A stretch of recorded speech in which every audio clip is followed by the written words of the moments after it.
Bonjour à tous. Parachat cette semaine de Parachat Béalotra, une parachat très intéressante. Et c'est la paracha qui nous parle, bien sûr, de pas mal de choses intéressantes avec la séparation du peuple juif du mont Sinaï. Finalement, on commence à prendre le voyage. Et comme on a déjà vu dans l'histoire, ça tourne mal. Pourquoi ça tourne mal? Parce que le peuple juif n'est pas tellement heureux, n'est pas tellement content. Pas seulement qu'il n'est pas content, mais il commence à se plaindre et il commence à avoir des arguments contre Dieu, il commence à avoir des arguments contre Moshe. Et ça va dans tous les sens, comme on dit. Alors que jusqu'à présent, tout allait bien. Tout d'un coup, il y a des choses qui se passent pas comme prévu. Mais il y a un verset dans la paracha de cette semaine qui vient et qui nous dit comme quoi c'est hors sujet, apparemment. Et c'est le fameux verset qu'on dit à chaque fois qu'on sort le Sefer Torah. Vayi binso Aaron vaimem Moshe kuma Hashem yafut suevecha ve'yanu su'mesinach v'nachot. Il veut dire, lorsque l'arche paraît, Moïse disait, partez, lève-toi, Éternel, afin que tes ennemis se dispersent et que tu haïsses, et que ceux qui te haïssent fuient de devant ta face. Et ce qu'on va voir aujourd'hui dans le cours, très intéressant comme analyse, comment faire face à nos ennemis, comment faire face à ceux qui veulent du mal au peuple juif. Est-ce qu'il y a un moyen de s'en sortir et est-ce que Dieu est là pour nous et quel est le meilleur moyen de pouvoir s'en sortir? Puisqu'on est en plein épisode entre les deux différentes catégories, on va dire les deux différentes problèmes, les deux différents épisodes problématiques de la paracha. D'abord, on a le fait qu'ils sont partis du mont Sinaï. Après, on a le fait qu'ils se plaignent à Dieu en disant qu'on préférait avoir les sushis gratuits qu'on avait en Égypte. On avait les poissons gratuits, on avait les concombres gratuits, on avait les fruits gratuits. Ils ont tout d'un coup oublié tout l'esclavage qui se passait en Égypte. Et là, la semaine prochaine, on va commencer à voir avec les explorateurs. Et après, on va voir avec, pas seulement les explorateurs, mais on va voir après avec Korah. C'est de semaine en semaine, on avance de problème en problème et de souci en souci. Tout d'un coup, la Torah, elle fait comme une pause. Et elle nous parle de cette paracha qui est qu'à chaque fois que le peuple juif devait partir, quel était le symbole, comment il devait décamper pour pouvoir avancer et aller vers un autre voyage, c'était le fait qu'il y avait l'arche sainte qui se levait et c'était le symbole qu'il fallait faire avec la colonne de gloire qui descendait. Etc. Comment c'est le départ? Non, il fallait le porter, mais c'est le fait que la colonne de gloire il y avait toujours comme la fumée qui était sur l'arche sainte. Et dès qu'elle se levait, c'était le moment, ça y est, il faut prendre, plier bagage, et repartir et avancer, etc. Mais là, il y a quelque chose d'intéressant. Parce que Rashi, commentateur du Chumash, il t'explique ici, quand tu traduis en hébreu, Oivecha, c'est tes ennemis, mais ça vient du mot sin'a, qui veut dire ceux qui te haïssent. Ça, c'est bien. Ceux qui te haïssent. Quelle différence entre quelqu'un qui est un ennemi et quelqu'un qui te haït? Quelle différence entre les deux? Numéro 1. Rashi vient et te donne la définition. Comment tu définis ennemi et haïr? Qu'est-ce que ça veut dire Ameshunachim? Ceux qui se rassemblent, ceux qui se réunissent pour le combat. Qu'est-ce que ça veut dire Sonecha? Qu'est-ce que ça veut dire ceux qui te haïssent? Mais Sonecha, ceux qui te poursuivent. Ça, c'est Rashi. Et Rashi continue en te disant, ce sont ceux qui te haïssent, le peuple, car tout celui qui est Israël est le créateur de l'univers. Comme il est écrit dans tes livres, dans les psaumes, ceux qui te haïssent, lève la tête. Qui sont-ils? Ils trament avec astuce de complot contre ton peuple. C'est-à-dire que Dieu il te fait un miracle, que tous nos ennemis qui se réunissent pour nous faire du mal, Dieu il fait en sorte qu'ils vont se désunir, ils ne vont pas pouvoir être ensemble. On voit aujourd'hui ce qui se passe avec les nouvelles, avec des attentats dans les pays, puis auraient pensé qu'eux-mêmes, c'est ce qu'on dit dans la prière tous les Shabbats, que les Égyptiens, ils étaient battus par leur propre premier-né. Et deuxièmement, ceux qui nous haïssent, ceux qui courent derrière nous, ils vont s'enfuir. Ça, c'est ce que le verset te dit. Donc, ceux qui te veulent du mal, ceux qui se réunissent pour te faire du mal, Dieu va faire en sorte qu'ils se séparent. Et ceux qui te haïssent et qui te courent derrière, ils vont s'enfuir. Ça, c'est Rashi. Mais ce qui dérange, c'est que Rashi ne dit pas ça de lui-même. Rashi il amène ça à une source avec un autre commentateur qui est le Sifri. Et quand tu regardes dans la source, quand la source de Rashi dit quelque chose de totalement différent, c'est-à-dire que Rashi vient t'analyser ce verset, qui sont nos ennemis, qui sont ceux qui nous haïssent, et quand tu vois la source, c'est pas du tout ce que la source te dit. Regardons dans le Sifri. Tu vois dans le Sifri, dans le chapitre 2, qu'est-ce qu'il dit le Sifri? Kuma Hashem be'afutsu evecha. Lève-toi, Éternel, afin que tes ennemis se dispersent. Ce sont ceux qui se rassemblent. Que ceux qui te haïssent fuient. Ce sont ceux qui poursuivent. Le Créateur de l'univers a-t-il des ennemis? En fait, tout celui qui haït Israël, c'est comme s'il haïssait le Créateur de l'univers. Ça, c'est ce qui te dit le Sifri. Ça veut dire, il ne te dit pas ici, ce sont ces gens-là. Il te dit, c'est comme si c'était ces gens-là. Ce n'est pas la même chose. Il y a deux différences entre Rashi et le Sifri. Rashi, il te dit, c'est qu'il est Mesanecha, ceux qui te haïssent, c'est ceux qui te poursuivent. Le Sifri ne te dit pas, c'est ceux qui te poursuivent. Il dit, c'est ceux que, comme si c'était ceux qui te poursuivent. Deuxièmement, dans le Sifri, on te dit que tout celui qui haït le peuple juif, c'est comme s'il haït Dieu. Alors que Rashi ne dit pas c'est comme si. Rashi vient te dire clairement, quelqu'un qui haït le peuple juif, il est automatiquement considéré qu'il haït Dieu. Alors, tu vas me dire, c'est un jeu de mots. Non, ce n'est pas un jeu de mots. On va voir ici que Rashi veut faire passer un message énormément important. La réalité, elle est que ce n'est pas la première fois qu'on nous parle des ennemis du peuple juif. On a déjà parlé de ça dans la traversée de la mer Rouge, la paracha Béchalach. Dans le chiffre 3, un texte antérieur fait également mention aux ennemis de Dieu. On a vu dans Béchalach que la prière qu'on dit tous les matins au Verov Gaon Chataros Kamecha, qui veut dire par ta souveraine majesté tu détruiras tes adversaires. On dit ça dans la Shira tous les jours. Viens Rashi dit qu'est-ce que ça veut dire tu détruiras tes adversaires. Tamid ata ores kamecha kamim ledecha. Toujours tu détruis ceux qui se lèvent contre toi. Et qui sont ceux qui se lèvent contre lui? Ce sont ceux qui se lèvent contre Israël. De même, c'est écrit dans les psaumes, la même phrase qu'on a vue tout à l'heure, car voici que tes ennemis s'agitent. Et quelle est cette agitation? Ils ourdissent des plans mystérieux contre ton peuple. Qu'est-ce qu'on vient de voir? On vient de voir deux choses. D'abord, on vient de voir que Rashi t'explique que ceux qui se lèvent contre le peuple juif sont considérés qu'ils se lèvent contre Dieu. Et il te dit que ça, ce sont tes ennemis. Pourquoi Rashi, il te dit clairement là-bas, qui sont tes ennemis? Ceux qui se haïssent contre Dieu. Alors qu'ici, il ne nous dit pas c'est qui nos ennemis.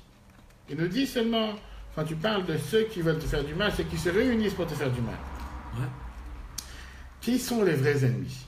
Alors, il y a une différence entre être un ennemi et être quelqu'un qui te haït. Je peux te haïr, je t'aime pas, mais pas forcément je suis ton ennemi. Après, tu as des gens que c'est une haine, mais c'est aussi des ennemis. C'est pas pareil. Pas parce que je t'aime pas, je suis ton ennemi. Je suis pas obligé de t'aimer. Je suis pas ton ennemi. Je suis pas ton ami, c'est vrai. Je suis pas ton ennemi non plus, je t'aime pas. Parce que je t'aime pas, je te haïs. C'est pas forcément la même chose. J'aime les pommes, mais j'aime pas les poires. Ça veut dire que j'ai quelque chose contre les poires. J'aime pas les poires. C'est pas mon ennemi. C'est pas quelque chose que je veux brûler, que je veux que ça disparaisse. J'aime pas. Tu me demandes ce que j'aime pas. C'est pour ça que c'est mon ennemi. Quand tu dis quelqu'un qui a un ennemi, c'est déjà différent. En hébreu, c'est deux termes totalement différents. Un ennemi, c'est un oyev. C'est-à-dire un ennemi, quelqu'un qui veut te faire du mal. Ouais. Un sonnet, quand je te haïs, j'ai une haine contre toi. Parce que j'ai une haine contre toi, j'ai envie de te faire du mal. Non. C'est deux choses différentes. Et là, donc, on voit que les différences entre là-bas et ici, c'est que là-bas, Rashi, il vient et te dit clairement, on parle des ennemis. Alors qu'ici, il te dit, c'est ceux qui haïssent. Et moi, je te dis, comme tu dis clairement, quelle est la différence entre quelqu'un qui veut pas, qui n'aime pas le peuple juif, quelqu'un qui ne veut pas supporter qu'Israël existe? Quelle différence si c'est un ennemi, un ami, quelqu'un qui n'est pas un ennemi, mais qui te haït? Au final, au bout du compte, il ne veut pas ton bien, il ne veut pas que tu réussisses. Quelle est la différence? Pour comprendre tout ça, il faut revoir encore une fois une des différences qu'on a vues entre Rashi et le Sifri. Rashi t'a dit tout à l'heure la phrase suivante qui est importante. Qu'on a dit tout à l'heure l'importance avec la différence avec le Sifri, c'est que Rashi t'a dit sans tourner autour du pot, comme on dit. Tout celui qui haït le peuple juif, il haït celui qui a créé le monde. Il ne dit pas c'est comme si. C'est-à-dire tu haïs celui qui a créé le monde. C'est-à-dire en deux mots, si tu haïs le peuple juif, si tu veux faire du mal au peuple juif, tu fais du mal à Dieu. Et c'est bon? D'après le Sifri, quand on a dit ceux qui te haïssent, il te dit que celui qui haït le peuple juif, ça ressemble à quelqu'un qui voudrait haïr Dieu. Rashi, c'est pas que ça ressemble. Pour Rashi, si tu haïs le peuple juif, tu haïs concrètement Dieu. Et c'est pour ça que la Torah elle appelle ça Mesanecha, tes haïsseurs. T'as des religions qui sont monothéistes, qui haïssent pas Dieu et qui haïssent pourtant les juifs. Mais alors, et qu'est-ce que tu vas arriver par là? Ben justement, Rashi est en train de t'expliquer que quelqu'un qui haït le peuple juif, il haït Dieu par définition. Mais non. Toi, tu dis mais non, mais Rashi te dit que oui. Rashi te dit que tu ne peux pas haïr le peuple juif sans haïr Dieu. Pourquoi?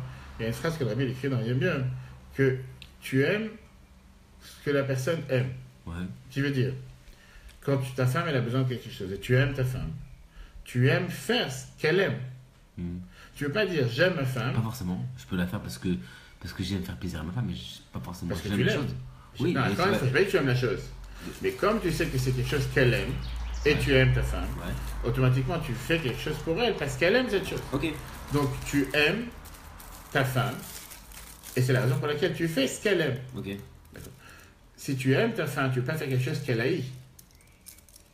Non. D'accord. Dieu aime le peuple juif. En aimant le peuple juif, tu aimes Dieu. Ouais. Si tu dis j'aime pas les juifs, mais j'aime Dieu, ça n'a pas de sens. Parce que si tu aimes Dieu, comment tu peux ne pas aimer le peuple juif? Moi, je suis d'accord avec toi, mais C'est la même chose. pour les autres religions, forcément. Oubliez les autres religions pour l'instant. Consacrons-nous Oui, sur la nôtre qui est déjà assez complexe. 4. Le développement est le suivant. Et ça, c'est justement la question que tu viens de demander. Celui qui est le peuple juif, est-il forcément Dieu? Non. Bonne question. Tu peux très bien dire, j'aime pas les juifs. Mais quel rapport avec Dieu maintenant? Dieu, c'est une chose, c'est juste autre chose. C'est pour ça que la Bible vient et te dit. D'après la différence, si on regarde dans le texte, Rashi dit que tout celui qui est Israël est le créateur de l'univers. Sans préciser comme s'il haïssait. Comme dans le Sifri, c'est-à-dire le terme des ennemis de Dieu ne suffit pas simplement que le fait d'haïr Israël est aussi grave et ressemble au fait de haïr Israël, haïr Dieu. Il faut plutôt le comprendre au sens littéral. Ces gens qui haïssent Dieu, car haïr Israël et haïr Dieu, c'est la même chose. On pourrait aussi le dire ainsi, le fait d'haïr Israël provient du fait que cet même individu haït le Créateur. Et ça, c'est ce qu'on appelle ça devient du lourd. Pourquoi ça devient du lourd? Parce que c'est grave de dire, c'est-à-dire, tu t'imagines pas un instant que quand tu veux faire du mal au peuple juif, tu as affaire avec Dieu directement. Alors c'est pour ça que Rashi commence à te définir qu'il y a ici deux types, on est obligé de dire qu'il y a deux types d'ennemis. Il y a ce qu'on appelle les oivim. Qu'est-ce que ça veut dire un ennemi? Et il y a Messanecha qui sont l'aineux, celui qui a une haine. En règle générale, c'est quoi un ennemi? Comment tu définis un ennemi? Un ennemi, c'est celui qui a cette haine dévoilée, cette haine ouverte. Ce n'est pas une haine qui est cachée. Et donc lui, il agit envers son ennemi avec une haine pure et dure. Okay. Ça, c'est celui qui... Ça, c'est un ennemi. Celui qui a une haine, c'est quelque chose qui est gravé dans son corps. Pas seulement que quand il peut faire du mal, il va faire du mal, mais il a toujours cette haine pour savoir comment il peut causer du tort à l'autre. Je ne sais pas d'accord avec la différence. Celui qui haït son ami, il a cette haine dévoilée. Il a une haine envers l'autre. Cette haine qu'il a envers l'autre, il agit envers l'autre avec une haine. Okay. Celui qui est un ennemi... Non, pardon, je répète. Celui qui est un ennemi, il agit avec la haine qu'il a. Celui qui a une haine, c'est pas forcément qu'il agit. Il va chercher tous les moyens pour être dégoûté de l'autre, pour se débarrasser de l'autre. Mais pas forcément que c'est un ennemi qui va aller faire la guerre à l'autre. C'est quelqu'un qui va penser mais pas agir. Un ennemi va agir. Il va peut-être aussi agir, mais agir différemment. Regarde comment on voit ça dans le texte. Les deux types opposants existant, l'ennemi et l'ennemi. Un ennemi est une personne chez qui la haine est en général dévoilée. C'est un ennemi. Une haine qui s'exprime concrètement, par des actes définis. Par contre, l'aineux désigne une personne qui a la haine dans le cœur envers son prochain. C'est pas forcément que je vais te faire la guerre. Dans le cœur, je ne peux pas te supporter. Cela est une haine très profonde. Une haine gravée dans son cœur, au point que non seulement il se comportera mal envers son prochain dès qu'il en a la possibilité, bien plus que cela, il est investi de cette haine et cherche tout le temps des idées et façons pour affecter celui qu'il déteste. Donc si on s'arrête ici, celui qui a la haine, il peut paraître plus grave que celui qui a un ennemi. Un ennemi, c'est que tu veux piquer, je sais pas, tu veux prendre ma voiture, tu veux enlever quelque chose qui m'appartient. Je vais tout faire pour que tu le prennes. Mais c'est pas forcément que j'ai une haine contre toi. C'est juste que j'ai pas envie que tu fasses quelque chose qui est contre moi. Je pense qu'un ennemi, il peut devenir ton ami, mais quelqu'un qui a une haine contre toi. Exactement, un ennemi. Exact, t'as tout compris.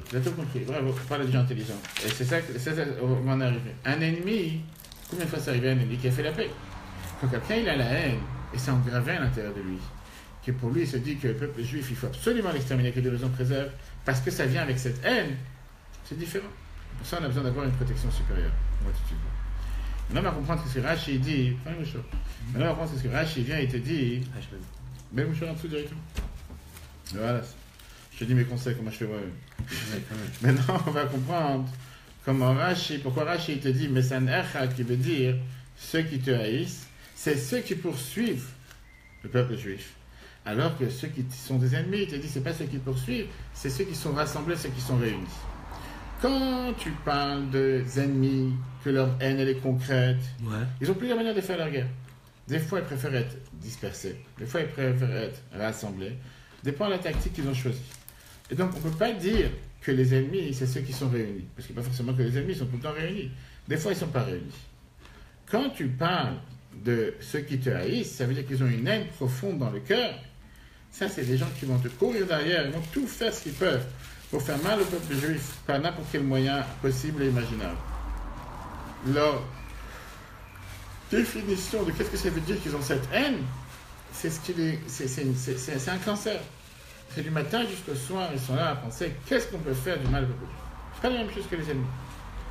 Un ennemi, il va chercher à le faire concrètement, mais il n'a pas ça dans le cœur. Il va chercher à se débarrasser de celui qui lui veut du mal pour terminer l'histoire. Ou bien il va être convaincu que c'est un tort et il va devenir un ami. Celui qui a cette haine, c'est une haine qui malheureusement qui se change. Il a cette haine envers la personne. C'est intrinsèque. C'est indépendant. Regarde dans le 6. Les ennemis ont plusieurs façons de diriger la guerre. Parfois, ils préfèrent être rassemblés. Parfois, ils préfèrent se diviser en tant que tactique militaire. C'est pourquoi Rachid ne pouvait dire que les ennemis qui dispersent, ce sont exclusivement ceux qui sont rassemblés. Par contre, pour les ennemis, on peut bien dire que ce sont exclusivement ceux qui poursuivent Israël du fait de leur haine et cherchent sans cesse à la nuire. Deux choses totalement différentes. Là vient la question. C'est vrai qu'on peut dire qu'il y a des gens qui vont poursuivre le peuple juif et qui vont chercher avec cette obsession de pouvoir faire du mal au peuple juif. Mais le verset te dit, Kouma Hashem, lève-toi Dieu, que tes haïsseurs s'enfuissent. Ça veut dire qu'on parle ici de Dieu, pas du peuple juif. Comment c'est possible qu'une créature qui a été créée par Dieu peut avoir une haine contre Dieu à tel point que Dieu va chercher à le poursuivre? Tu parles de Dieu, tu ne vas pas essayer d'un être humain, tu ne vas pas essayer d'un problème de couple. Tu parles de Dieu. Qu'est-ce que ça veut dire que tes haïsseurs, ceux qui te veulent du mal, ceux qui te haïssent, eux, ils vont devoir s'enfuir. C'est pour ça que Rashi continue en te définissant. Qu'est-ce que ça veut dire tes haïsseurs? C'est ceux qui haïssent le peuple juif. À chaque fois que la Torah elle parle sur des gens qui haïssent Dieu, on parle en réalité à des gens qui haïssent le peuple juif. Sauf que la Torah elle te fait un raccourci. Et elle te dit clairement qu'en haïssant le peuple juif, automatiquement tu as une haine contre Dieu. Tu ne peux pas dissocier les deux. Si tu haïs le peuple juif, tu t'en prends à Dieu. Quand tu penses que tu t'en prends à ton juif du quartier, nous, c'est un petit vieux, c'est une personne faible, je peux lui faire du mal. Et quand tu sais que tu t'en prends à Dieu, ça n'existe pas une chose pareille. Il ne vaut mieux pas en avoir affaire à s'en prendre avec Dieu. Regardons dans le 7. C'est cela, Rashi répond, tes ennemis, ce sont les ennemis d'Israël. Le terme des ennemis de Dieu indique toujours les ennemis d'Israël. En effet, il n'est pas possible de nourrir une haine si profonde envers Dieu. Cependant, celui qui est profondément Israël est automatiquement le Créateur. Alors, la question qui nous dérange est la suivante. Très bien. On a compris qu'il y a des haïsseurs et il y a des gens qui sont nos ennemis. Un est dans l'action, l'autre il est dans ses gaines, dans son sang. Pourquoi on mérite que Dieu nous défende tellement? Comment on peut mériter que Dieu se prend à notre défense? Pourquoi Dieu ne peut pas dire, écoutez, débrouillez-vous, vous êtes grands, vous êtes adultes, vous êtes dans un monde que, c'est vrai, c'est moi qui l'ai créé. À vous de vous débrouiller. C'est pas juste, on peut dire, par rapport aux autres mondes. Pourquoi Dieu devrait prendre la défense d'Israël? Pourquoi prendre la défense du peuple juif? Pourquoi c'est pas quelqu'un d'autre? Quelle est la raison que nous sommes défendus mieux que tous les autres? Ça n'a pas de sens. La Bible explique que c'est très très riche. Dieu considère que quelqu'un qui a une haine contre ses enfants, c'est une haine, une attaque contre lui. Pourquoi? Parce que, puisqu'on parle que le peuple juif a un manque spirituellement, automatiquement, le manque qu'ils ont dans leur travail, dans le service de Dieu, ça crée cet appel d'air pour les ennemis du peuple juif de vouloir venir leur faire du mal. Sauf que Dieu vient et te dit, écoute. Ça n'a rien à voir. Exactement. C'est pas parce qu'ils ont un manque spirituellement que moi je suis pas là le gardien. C'est comme si j'allais te dire, tu as un troupeau ici en Seine-et-Marne, tu as des vaches, des moutons, peu importe. Ce matin j'entendais qu'il y a eu des attaques aux loups, il y a eu une vingtaine d'attaques de loups récemment, pas ici, je ne sais pas dans quel endroit.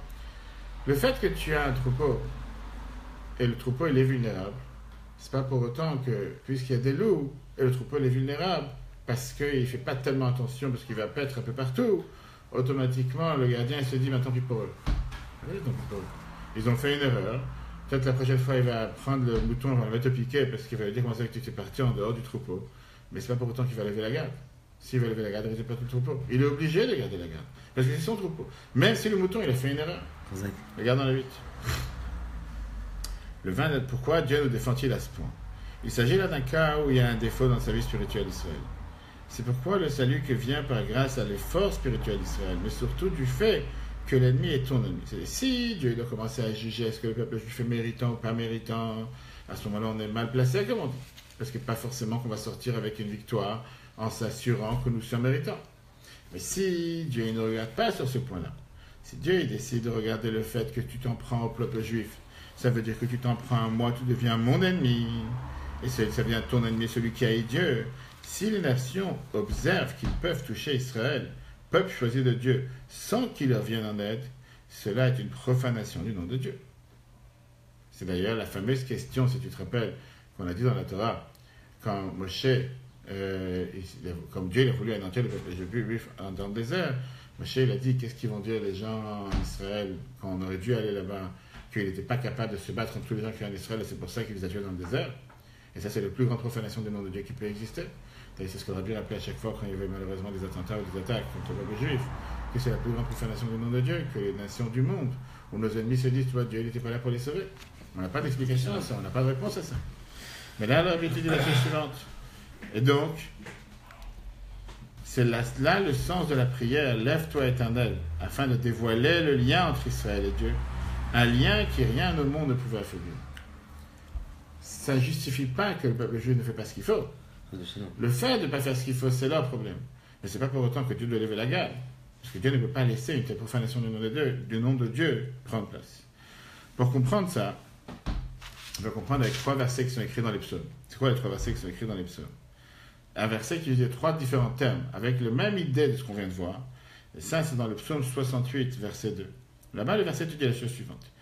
Et encore une fois, il utilise 3 termes. Yakum Elohim, Yafutsu Evav, et Yanusum, Mesanav, Mipanav. Que Dieu, Elohim, se lève.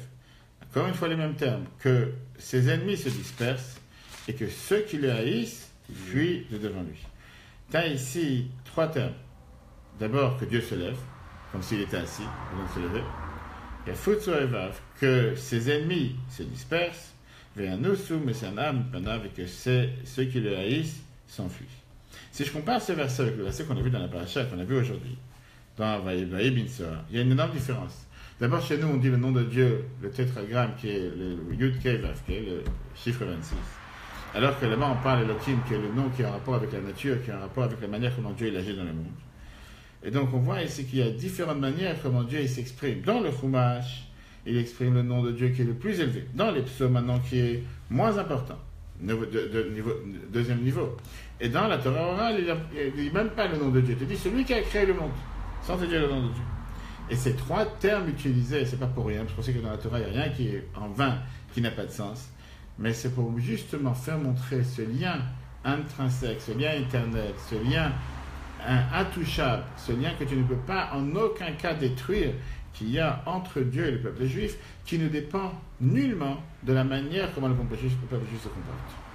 C'est comme si je te dis, tu as un enfant, tu as un garçon, tu as une fille, le lien que tu as avec tes enfants, c'est un lien que quoi qu'il arrive, tu ne pourras pas le défaire. Ça ne veut pas forcément dire que ton fils ou ta fille va toujours faire ce que tu veux, mais c'est un lien que tu es lié par ce lien éternellement, sans différence. Et donc, je vais te faire remarquer la différence. Pourquoi dans le Chumash, on utilise une phrase? Pourquoi dans les écrits, dans les Ktuvim, une deuxième manière? Et pourquoi dans la Torah orale, une troisième manière? Et ça va ensemble avec ces 3 différents textes. Regarde dans le texte. Dans le Chumash, l'essentiel de la Torah écrite éclaire la racine et l'allusion de chaque chose. C'est pourquoi il est dit « Lève-toi éternel ». Dans les écrits, les concepts descendant plus bas, c'est pourquoi il est dit dans le Tehillim que Dieu Elohim se lève, Elohim au pluriel étant l'origine du voile qui est du monde. Dans la Torah orale, le niveau dans lequel la Torah s'adapte à la compréhension de l'homme, Dieu est appelé dans les Sifrei de Rashi créateur de l'univers. Qu'est-ce que ça veut dire créateur de l'univers? C'est un monde. Olam, ça vient du même mot que Elem, qui veut dire un voile caché. C'est bien lorsque cela descend dans le voile du monde que les ennemis sont concrètement dispersés et s'enfuient. Alors, Dieu ne tient compte d'aucun calcul, même pas si Israël a fait tchouva ou pas, et amène tout de suite la délivrance. Ça veut dire encore une fois, si je dois commencer, ça revient plus ou moins à ce qu'on a l'habitude de dire dans la prière de Rosh Hashanah Kippour.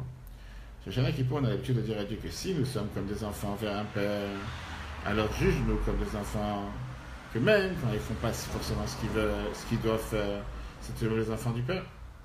Bien, si tu veux nous juger comme un serviteur par rapport à son patron, que même si le serviteur il n'est pas le meilleur des meilleurs, mais il est là au service de son patron, il a pu faire une erreur, pas à la fin du monde, il va faire mêler. Quoi qu'il arrive, juge-nous comme l'un ou juge-nous comme l'autre. Tout ça, c'est l'introduction à ce que nous vivons en ce moment avec les 50 ans de la campagne des Tfilin. Juste avant le début de la guerre de 6 jours, Shabbat, il y a 2 semaines, 28 hier, Rabbi a lancé cette campagne en demandant de s'assurer que tous les soldats mettent les Tfilin. Et des centaines de milliers de juifs ont commencé à mettre les Tfilin depuis 50 ans. Ce jubilé de la campagne des Tfilin pour amener la protection au peuple juif. Et Rabbi l'a ramené sans arrêt. La phrase, quand les nations du monde ils vont voir que les Tfilin sur votre tête, automatiquement ils vont avoir peur. 50 ans d'histoire, 50 ans que Rabbi a lancé cette campagne de la révolution qui a été faite à l'échelle internationale avec des millions de juifs qui ont commencé à mettre les Tfilin. Comme je t'ai raconté tout à l'heure, ce dimanche, avec un juif qui n'a pas mis les tefilines depuis 27 ans, il n'a jamais fait sa bar mitzvah, parce qu'il n'était pas né d'un père juif. Il n'a jamais rien fait. Et on a fait la bar mitzvah ce dimanche ensemble, en mettant les tefilines la première fois, et comme ça, sans arrêt. On vient de voir ici que Dieu nous défend quoi qu'il arrive. Pas seulement il nous défend quoi qu'il arrive, même si on ne mérite pas qu'il nous défende, même si on n'a fait aucun effort, il est là pour nous, pas seulement nous défendre, mais être à nos côtés. Néanmoins, dans notre génération, on a la chance de pouvoir avoir pas seulement la protection divine sans rien faire de notre côté, on a aussi le devoir de faire un geste de notre part. Le Zohar vient te dire que Dieu n'aime pas ce qu'on appelle le pain gratuit. Dieu a fait en sorte que pour l'humain, tout ce qui arrive sur terre doit venir avec un effort. Il n'y a que les animaux qui n'ont pas d'effort pour manger. Ils arrivent sur la pelouse, tout d'un coup ils arrivent à gratter la terre, ils ont découvert des vers de terre pour un pigeon, ils ont découvert des souris pour un chat, comme on dit, de nulle part. Bien sûr, c'est Dieu qui a fait en sorte que tel endroit ils sont arrivés, ils ont trouvé ce qu'ils avaient besoin de manger aujourd'hui. Pour un humain, c'est une expérience, j'espère. Tu n'es pas dans un champ, tu prends une graine de blé, tu manges du blé. Tu n'es pas dans un puits, tu prends l'eau et tu bois l'eau. Tu dois d'abord filtrer l'eau, tu dois nettoyer l'eau, tu dois prendre le blé, tu dois le moudre, tu dois le faire. Et chaque chose pareille. Tu veux manger des légumes, il n'y a pas de problème. Il faut d'abord les planter, il faut attendre que ça pousse. Il faut s'assurer qu'il n'y a pas de maladies, qu'il n'y a pas de poison, etc., etc. Tout vient avec des efforts. Pas forcément difficulté, mais avec un effort. Puisque, comme je te dis qu'on est dans cette année, il y a 50 ans que la ville a lancé la campagne des Tfilin, alors que c'était une époque noire, noire de noir, où le monde entier parlait que ça va être le 3e holocauste qui donne un préserve, c'est-à-dire destruction du peuple juif, 3e guerre mondiale. Et la Bible était le seul sur la planète à pas seulement tranquilliser le peuple juif, mais à faire en sorte de se renforcer, de ne pas avoir peur, que Dieu protège la terre d'Israël du début de l'année à la fin de l'année. En quelques jours, plus de 100 000 personnes ont mis les Tfilin, en quelques jours. Dans le repas de Shavuot, dans la maison du Rabbi, il y avait toujours une dizaine, une quinzaine d'invités que les gens venaient de loin, de proches. Et une des personnes qui était présente, c'est le Rabbi qui l'a entendu que depuis la guerre, depuis la guerre, depuis 2 semaines avant, 100 000 personnes ont mis les Tfilin. Et Rabbi le regarde avec un sourire et dit que 100 000, mais beaucoup plus. Ça a été un réveil énorme. Quel rapport avec les Tfilin? Pourquoi les Tfilin ont cet impact de pouvoir faire une telle protection pour le peuple juif? Pourquoi les Tfilin? Pourquoi pas les tzitzit? Pourquoi pas, je sais pas, il y a tellement d'autres mitzvot. Qu'est-ce qu'il y a de particulier dans les Tfilin? Regarde ce que dit la Gemara Brachot. La Gemara Brachot, page 6, ça te dit: d'où savons-nous que les Tfilin ont une puissance pour Israël? Car il est écrit dans la Chumash, Kitavo, et toutes les nations de la terre verront que le nom de Dieu est lisible sur toi, et ils te craindront. Et il a enseigné, le grand Rabbi Eliezer dit, ce sont les Tfilin qui ont sur la tête. C'est-à-dire que la Gemara vient et te dit clairement qu'un juif met les Tfilin, même au moment où il ne les a pas sur lui, mais le fait que c'est une tête qui a mis les Tfilin, les nations du monde, ils ont une peur contre lui. Les nations du monde, il les crée. Et il ne veut pas commencer à se battre avec lui. Rabbi vient et t'explique que c'est une des raisons pourquoi la campagne de propager les Tfilin, de mettre les Tfilin, pour faire en sorte qu'il y a cette crainte de nos ennemis, faire en sorte qu'ils disparaissent. On dit, mais est-ce qu'on a le droit de faire une mitzvah pour avoir un salaire ou pour avoir une récompense? D'abord, pourquoi pas? On voit très bien que la Torah nous dit clairement qu'on peut mettre une mezuzah sur la porte pour avoir la protection. Tu peux très bien respecter tes parents pour avoir longue vie. Tu peux très bien mettre tes tefilin pour avoir longue vie, parce que c'est une des mezuzot que la Torah te dit que grâce à ça, tu as une longue vie. Mais la Torah t'explique qu'en réalité, grâce au tefilin, on a la possibilité de pouvoir gagner la guerre. On a la possibilité de se battre contre nos ennemis. Et comme il te dit le Rosh, qui est commentateur du Shulchan Aruch, regarde dans les Chok Tanot, loi Tfilin 15. C'est grâce à l'accomplissement de l'amélioration de la mitzvah des Tfilin mis sur le bras et la tête, et s'accomplira auprès des hommes de la guerre la bénédiction donnée à Gad, il vaincra le bras, même le sommet de ta tête. Qui veut dire que avec la mitzvah de Tfilin, en s'assurant que chaque juif fait les Tfilin, en s'assurant pas seulement que chaque juif mette, mais que les soldats mettent les Tfilin, leurs proches, que tous ceux qu'on connaît puissent mettre les Tfilin, ça amènera la protection divine en plus, de pouvoir être protégé par tous ceux qui nous veulent du mal, et de pouvoir voir la protection, pas seulement de manière spirituelle, pas seulement de voir cette protection de manière, comment elle est écrit dans les livres, que ce soit tangible avec nos propres mains, et que tout le peuple juif partout où il se trouve, qu'il soit toujours protégé. Très bonne journée à tous, et à la semaine prochaine.